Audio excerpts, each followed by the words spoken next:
Hello दोस्तों, आप सभी का स्वागत है। आज हम सौर मंडल के बारे में पढ़ेंगे, लेकिन सौर मंडल के बारे में पढ़ने से पहले हम आपको एक ही बात कहेंगे। वीडियो को आप लास्ट तक देखिएगा। इसे मैं 2 पार्ट में बनाऊंगा क्योंकि यह बड़ा चैप्टर है। आप पार्ट 1 भी देखिएगा और पार्ट 2 भी देखिएगा, तभी आपको समझ में आएगा। वीडियो लास्ट तक देखिएगा। अच्छा लगे तो कमेंट बॉक्स पर जाके बताइए कि कैसा वीडियो लग रहा है। लाइक, सब्सक्राइब और शेयर भी कीजिएगा। हाँ, चैप्टर पढ़ेंगे और उससे किस तरह से प्रश्न पूछे जाएंगे उसको भी हम लेकर चलेंगे, इसलिए आपको मेरे साथ लास्ट तक वीडियो को जरूर देखना है। थोड़ा हम प्रत्येक दिन वीडियो लोड नहीं कर पा रहे हैं क्योंकि समय का थोड़ा कमी रहता है।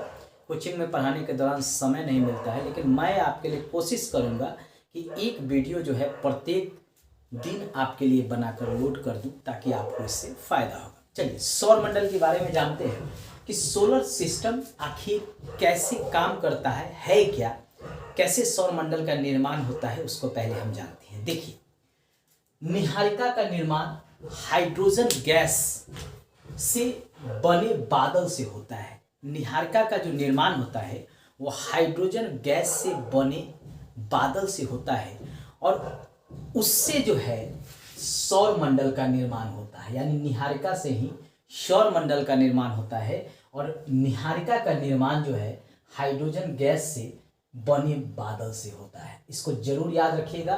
नीहारिका को सौर मंडल का भाग नहीं माना जाता है। क्यों नहीं माना जाता है? जैसे माँ के गर्भ में जब बच्चा रहता है और बच्चा जब बाहर आ जाता है तो क्या होता है? बच्चा का आकार, उसका विकास जो है प्रकृति के अनुसार होता है। तो नीहारिका को एक तरह से मान लीजिए मदर सौर मंडल का। अब उससे उसका निर्माण हो रहा है तो वो तो उससे बाहर है। मान लीजिए बच्चा का गर्भ से निर्माण हुआ, माँ के पेट से निर्माण हुआ।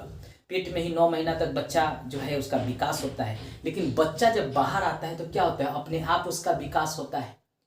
तो वहां पे नीहारिका को सौर मंडल का भाग नहीं मानेंगे।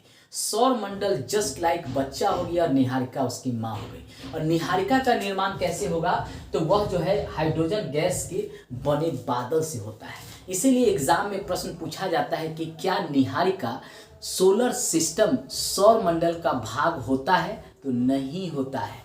एक प्रश्न ये बन जाता है। प्रश्नों को हम बाद में देखेंगे, इसलिए इसको याद रखिएगा। ये पूछा है कि नीहारिका का जो है सौर मंडल का भाग होता है या नहीं, सोलर सिस्टम का भाग होता है या नहीं, नहीं होता है।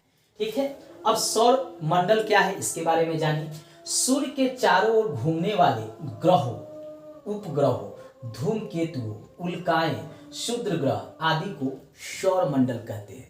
यानी सूर्य के जो चारों तरफ, मान लीजिए कि यह सूर्य है, ठीक है, ये सूर्य है, इसके सबसे नजदीक बुध होता है, फिर शुक्र, फिर पृथ्वी, फिर मंगल, फिर गुरु यानी बृहस्पति, फिर जो यहाँ पे शनि, फिर अरुण और फिर वरुण, यही होता है। और इसके चारों तरफ जो है वह धूमकेतु है, उल्काएं हैं, क्षुद्र ग्रह है। तो इन सभी को जो है सौर मंडल कहा जाता है। यानी इनको मिलाकर जो है सौर मंडल कहा जाता है। कई बार पूछता है कि सौर मंडल में कौन कौन से शामिल होते हैं? तो ग्रह शामिल होते हैं, सूर्य के चारों ओर घूमने वाले ग्रह शामिल होते हैं, उपग्रह होते हैं, धूमकेतु होते हैं, उल्काएं होते हैं, क्षुद्र ग्रह होते हैं। ये सभी सौर मंडल का भाग होता है। सूर्य अब सबसे इंपॉर्टेंट है हमारे लिए सूर्य, चूंकि बार बार सूर्य से, सन से प्रश्न पूछा जाता है। तो सूर्य जो है सौर मंडल का केंद्र यानी बीच में स्थित होता है। देखिए ये केंद्र है, इसके चारों तरफ जो है ग्रह जो है अपना चक्कर लगाते हैं। कौन कौन से ग्रह हैं तो इसको जो है हम यहाँ पे लिख देते हैं। ये है बुध, ये है शुक्र, ये है पृथ्वी, ये है मंगल, ये है बृहस्पति, ये है शनि, ये है अरुण और ये है वरुण। ठीक है, ये क्या करते हैं? सूर्य के चारों तरफ जो है परिक्रमा करते रहते हैं। तो पहले सूर्य के बारे में जानते हैं, सन के बारे में जानते हैं। बार बार यहाँ से प्रश्न पूछता है। सूर्य सौर मंडल के केंद्र में स्थित है। देखिए केंद्र में स्थित है। सौर मंडल के लिए प्रकाश एवं ऊष्मा जो है वह क्या करता है? उसका भी स्रोत है। यानी सौर मंडल में जो प्रकाश या ऊष्मा आता है वह सूरज से ही आता है, क्योंकि सूरज ही सभी को प्रकाश या ऊष्मा प्रदान करता है। बार बार एग्जाम में प्रश्न पूछा जाता है। सूर्य के केंद्र में 4 हाइड्रोजन मिलकर हीलियम का निर्माण करता है, यानी 4 हाइड्रोजन नाभिक मिलकर एक हीलियम नाभिक का निर्माण करता है। ये बॉन्ड है हीलियम और चारों तरफ से जो है हाइड्रोजन, यानी 4 हाइड्रोजन मिलकर एक हीलियम नाभिक का निर्माण होता है। अब एक प्रश्न पूछता है कि सूर्य के केंद्र में कौन सा गैस सबसे अधिक पाया जाता है। तो समझ लीजिए 4 हाइड्रोजन मिलकर एक हीलियम का निर्माण कर रहा है, तो सबसे ज्यादा हाइड्रोजन ही होगा, उसके बाद हीलियम होगा। ये बार बार प्रश्न जो है पूछा जाता है। सूर्य के केंद्र में नाभिकीय संलयन होता है, नाभिकीय विखंडन नहीं होता है। नाभिकीय विखंडन का अर्थ है टूटना, नाभिकीय संलयन का अर्थ होता है 2 नाभिक मिलकर एक बड़े नाभिक का निर्माण करना, यानी नाभिकीय संलयन होता है, उससे ऊर्जा जो है और प्रकाश सबसे ज्यादा निकलता है। इसलिए बार बार प्रश्न पूछा जाता है कि सूर्य के भीतर नाभिकीय संलयन होता है या नाभिकीय विखंडन होता है, तो नहीं, नाभिकीय संलयन होता है। क्या होता है? नाभिकीय संलयन होता है। सूर्य अपने अक्ष पर पूरब से पश्चिम की तरफ घूमती है, जबकि ये सारे ग्रह जो है पश्चिम से पूरब की तरफ घूमेंगे। मात्र 2 ग्रह ऐसे हैं, शुक्र और अरुण जो है वह भी पूरब से पश्चिम घूमता है, यानी उल्टा चक्कर लगाता है। बाकी सब जो है पश्चिम से पूरब की तरफ जो है घूमते हैं। सूर्य एक गैसीय गोला है, सीधी सी बात है, गैसीय गोला है जिसमें सबसे अधिक जो है हाइड्रोजन होता है, लगभग 71%। उसके बाद 26.5% हीलियम और 2.5% जो है अन्य गैस होता है, यानी सबसे ज्यादा जो होता है वह होता है हाइड्रोजन 71%। उसके बाद होता है हीलियम 26.5%। उसके बाद होता है 2.5% अन्य गैस।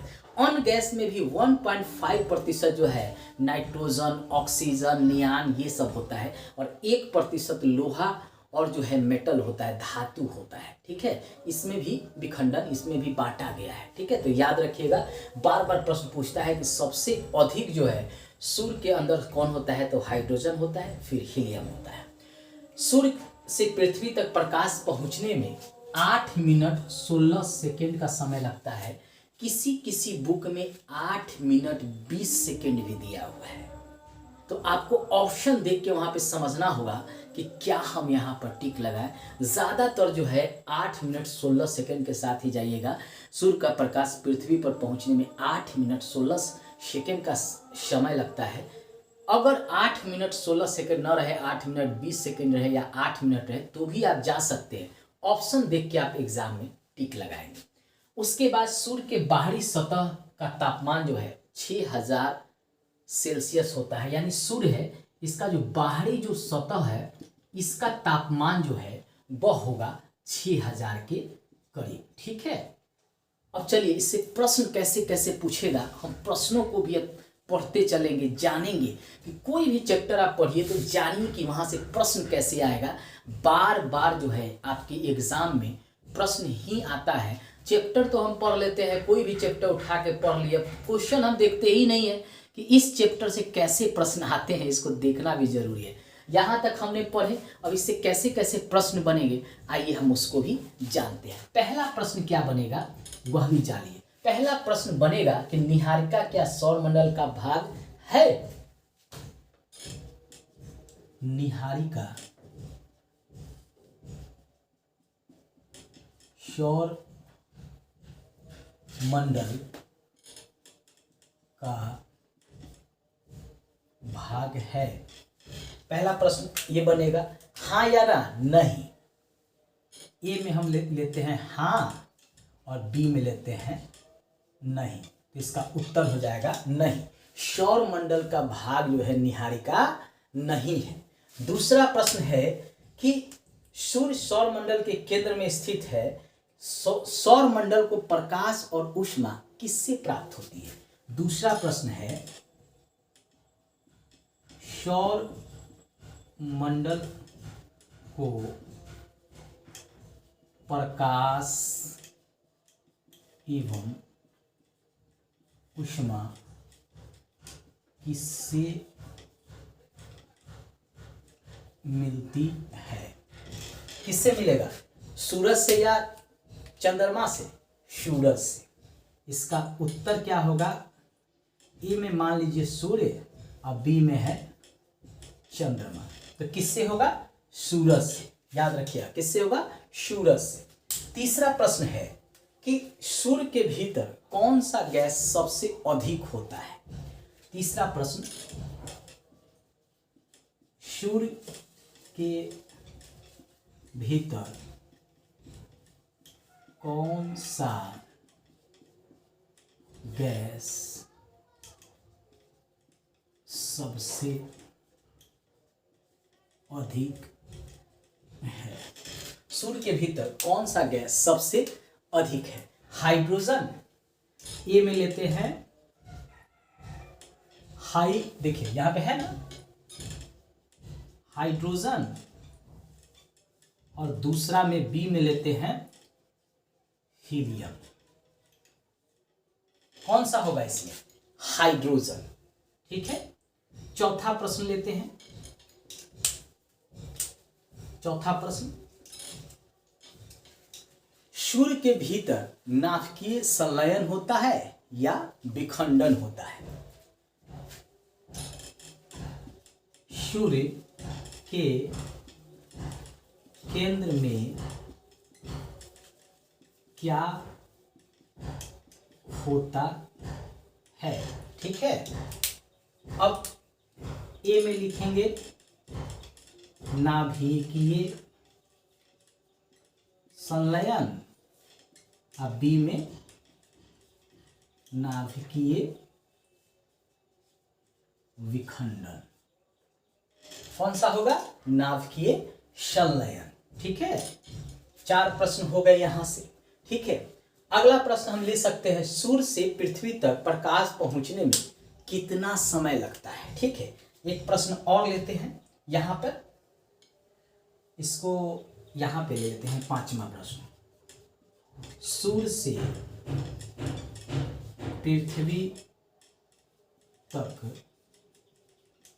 प्रकाश पहुंचने में कितना समय लगता है? सूर्य से पृथ्वी तक प्रकाश पहुंचने में कितना समय लगता है? अब ए में ले लेते हैं 5 मिनट और बी में लेते हैं 8 मिनट 16 सेकेंड। कितना लगेगा? 8 मिनट 16 सेकेंड का समय लगेगा सूर्य से प्रकाश पृथ्वी पर पहुंचने में। किसी किसी बुक में 8 मिनट 20 सेकेंड है, तो अगर एनसीईआरटी पढ़िएगा नया वाला तो उसमें 8 मिनट 20 सेकेंड है। तो अगर ऑप्शन में 8 मिनट 20 सेकेंड रहे तो हम उसके साथ भी चले जाएंगे, अगर 8 मिनट 16 सेकेंड वहाँ पर नहीं रहे। अधिकतर बुक में 8 मिनट 16 सेकेंड है, इसलिए आप जो है 8 मिनट 16 सेकेंड के साथ अगर ऑप्शन में रहे तो आप जाने की कोशिश कीजिएगा। चलिए अब हम एक एक कर ग्रहों के बारे में पढ़ते हैं। सबसे पहले हम बुध के बारे में पढ़ेंगे, फिर शुक्र के बारे में पढ़ेंगे, उससे कैसे प्रश्न बनेगा उसको भी हम देखते चलेंगे। आप इसका स्क्रीनशॉट ले लीजिए।